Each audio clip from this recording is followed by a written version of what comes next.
Vaksinator TNI Polri akan diperbantukan dalam program vaksinasi massal.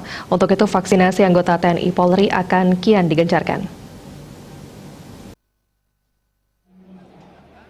Kesiapan vaksinator dari unsur TNI Polri disampaikan oleh Panglima TNI Marsikal TNI Hadi Cahyanto dan Kapolri Jenderal Listio Sigit Prabowo saat meninjau vaksinasi anggota TNI Polri di Gor Praja Raksaka, Kepaon, dan Pasar Selatan.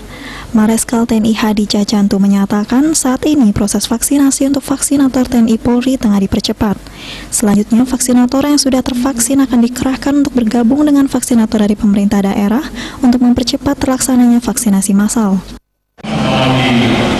Vaksin anggota TNI Polri tersebut, khususnya tenaga vaksinator, akan kita perbantukan oleh pemerintah daerah, khususnya Kabupaten Provinsi dan Kabupaten Kota, apabila diperlukan untuk melaksanakan vaksinasi secara massal dalam rangka vaksinasi nasional.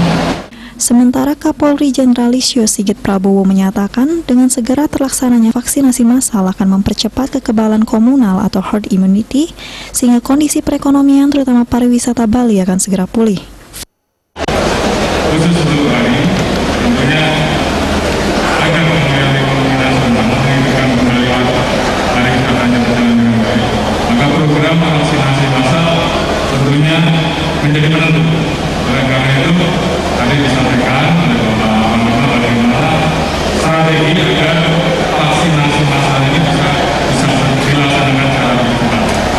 Yaitu setelah program TNI Polri selesai, maka kemudian vaksinator kita agar kita gabungkan dengan rekan-rekan vaksinator dari pemerintah daerah, dan kemudian kita bagi sunat sehingga kemudian bisa dikelola dan disebut biasanya begitu hingga program vaksinasi massal ini bisa dilaksanakan dengan cepat.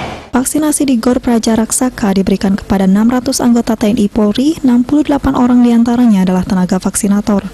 Secara keseluruhan, sebanyak 3.112 anggota TNI Polri di Bali dan Nusa Tenggara menerima vaksin secara serentak yang dilakukan di markas-markas TNI dan kepolisian. Raiswantara, Bali TV.